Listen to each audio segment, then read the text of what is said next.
adopted from Kenya down to Nigeria.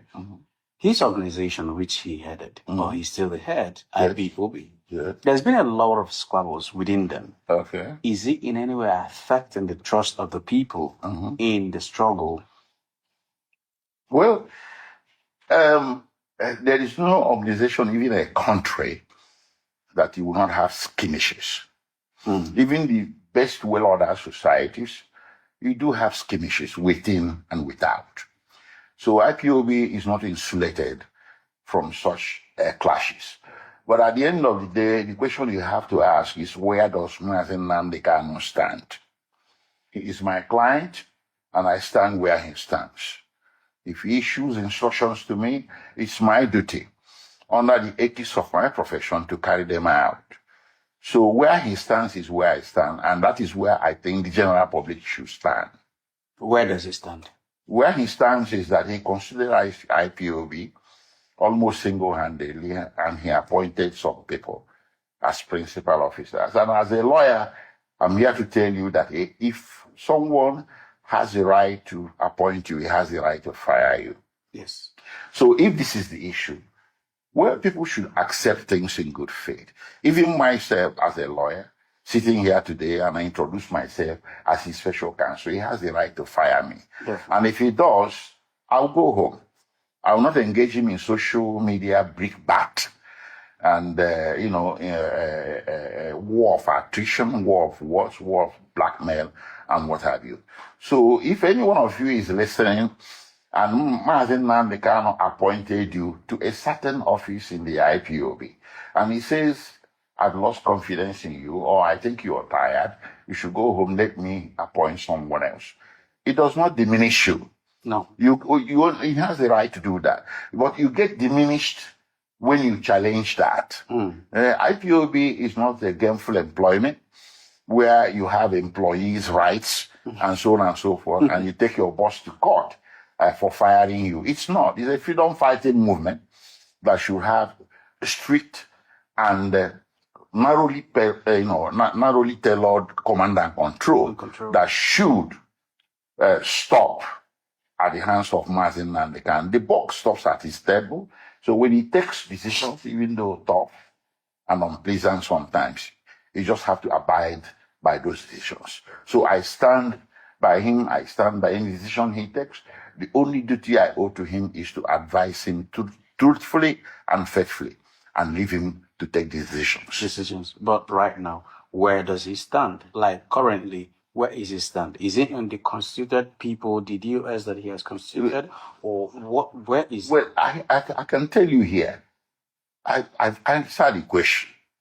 Okay. He stands by the fact that if I constituted you and unconstitute you, you should go home. Okay. So if he constituted some people you mentioned, and he decides, I'm going to reconstitute you. Yes. Or I am going to send some of you home.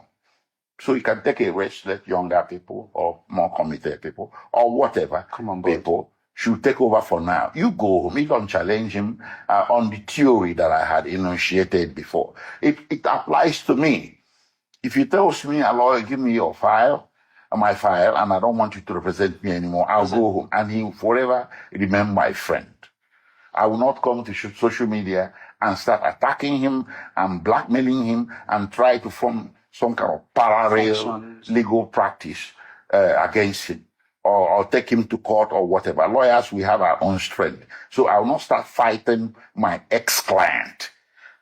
Rather, I will find a way to make him my friend. He could call me again in the future for some other assignment. Yes. All right, sir. So this struggle, to the best of our knowledge, did not start today. Yeah. Way beyond the Civil War, which happened in 1967 to 1970, Gowon played a capital role in the war. And 3 million people were lost. And just a few days ago, he made a statement that palm trees were fired. That? Palm trees were fired. That his army were shooting the palm trees. How would you respond to that? Well, that statement is quite unfortunate.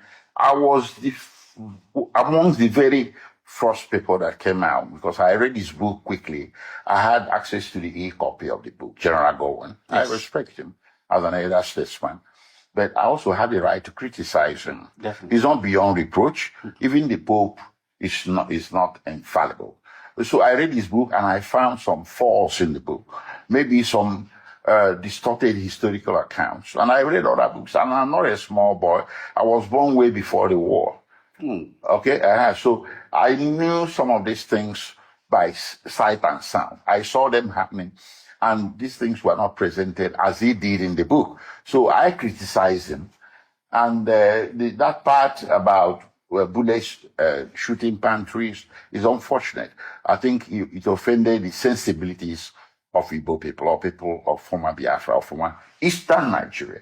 But guess what? One Dam Bature, I think Garuba Dam Bature, he issued threats against me.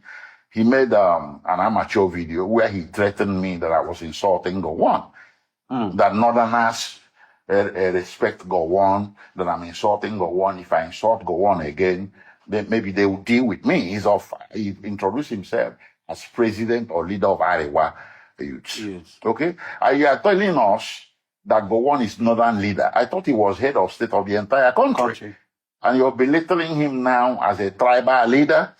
It's quite unfortunate. So I'll tell Dam Bature, Garuba, and his corps, wherever they are, the position I took is protected by the Constitution. I never insulted Gowon. I criticized the book. And I think when he published the book, he expected some critic to come on. And I go on that everybody knows probably would not share the same view as this Dan Bature. A lot of people have done that. I don't know why they singled me out. Maybe because I'm Mazin Nandekano's lawyer, or maybe because my criticism got deeper, maybe much deeper than the other people said. So I don't know what it is, but the jury is still out, and the discussion is ongoing. So if they are going to be threatening more people, they should be ready to threaten more people. But that book will continue to be discussed in eternity. Because the only way he couldn't have discussed the book is that he didn't publish it. The book at all. Thank you. All right. So lastly, 3 years ago, the Minister of Justice, Alberta, Canada, Kelechi Madu, raised an alarm, advocated for the release of Mazi Nnamdi Kanu. The United Nations ordered the release of Mazi Nnamdi Kanu. There was a debate in the House of Lords in England, Britain, for the release of Mazi Nnamdi Kanu. And all these things fell to deaf ears.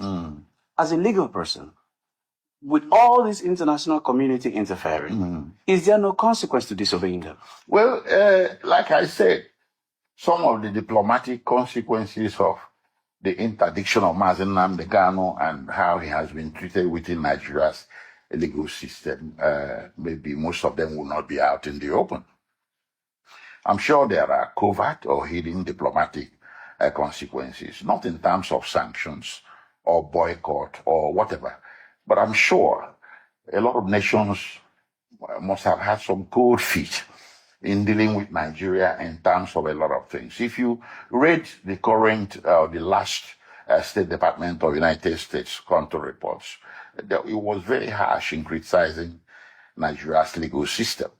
And this case of Mazi Nnamdi Kanu is what is playing out at the back of the mind of the people that prepared that report.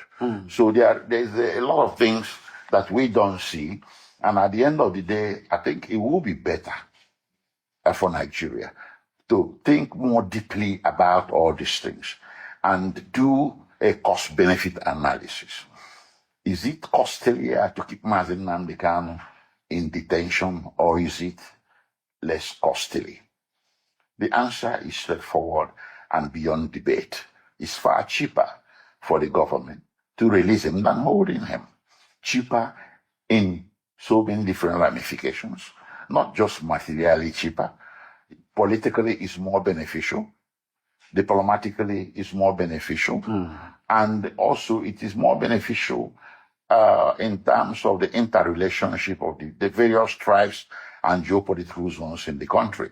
So the question that should be posed to the government is that what is really your benefit in keeping him in detention. No. So release him. Thank you. Lastly, a lot of people are coming out. Videos are making rounds to apologize to Mazi Nnamdi Kanu. Yes, and they apologized to me as well. People that blackmailed me, a lot of them have apologized to me. How does it feel? Even to him, Mazi Nnamdi Kanu, seeing that all his predictions about insecurity, everything is coming out on point the way he said.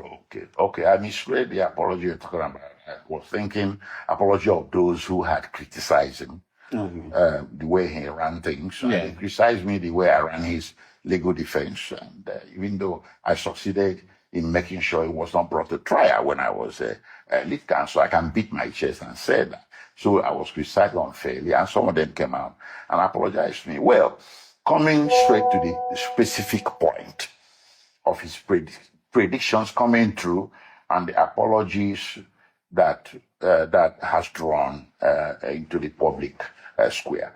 Well, I can say good riddance to bad rubbish.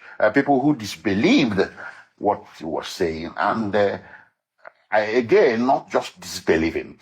I think part of the reason the legal system treated him the way they did, in the terrible way that they treated him in the legal or judicial system in the country, is because of his speech. I said it sequel to his conviction that this is the only man I know in my legal practice between the United States and here who was convicted on mere speech, on uttering of certain words that didn't sit well with the society.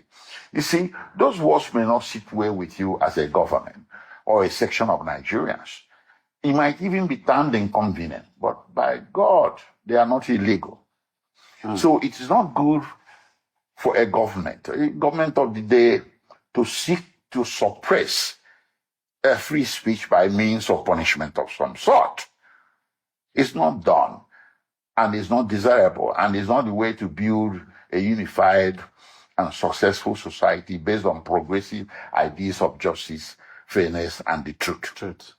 So I'm happy today there is some vindication. More shall come. And I think all of these things will be what will play out and parlay into a metaphor, and parlay into the decision, the ultimate decision that I referred to previously as to whether he's going to be released or not. So a change of heart is coming, and I hope pretty soon we shall see it in the open. This is a beautiful moment with you. The lasting solution of Nigeria. Do you think that Nigeria could be redeemed? Or do you think that Mazi Nnamdi Kanu ideology of dividing the country is the only lasting solution? Well, you see, listen, one could say this or that, and they start accusing you of trying to split the country. But listen, self-determination is part of our laws. We just have to face it. Anybody in that could Google it. Article 20 of the African Charter on Human and People's Rights, ratified by Nigeria in 1983 or 1984, is part of our laws. It recognizes self-determination as an inalienable right of every Nigerian, and is also recognized as a fundamental right. So when lawyers go to court to enforce your fundamental rights, they cite to the African Charter that I just cited. So it's an organic law, highly respected in this country. So if an alpha male, someone like Mazi Nnamdi Kanu, steps forward and says, I want a separate country, you don't consider it a law enforcement issue. You consider it a political issue. It's an indirect invitation to a dialogue. And in that dialogue, you may not end up with granting him his wish, but that dialogue may throw up solutions that would make the society better. In that dialogue, solutions for a better Nigeria could come, and if those solutions could not be found, maybe people might as well go their separate ways if they cannot find a common ground to coexist as a nation. That is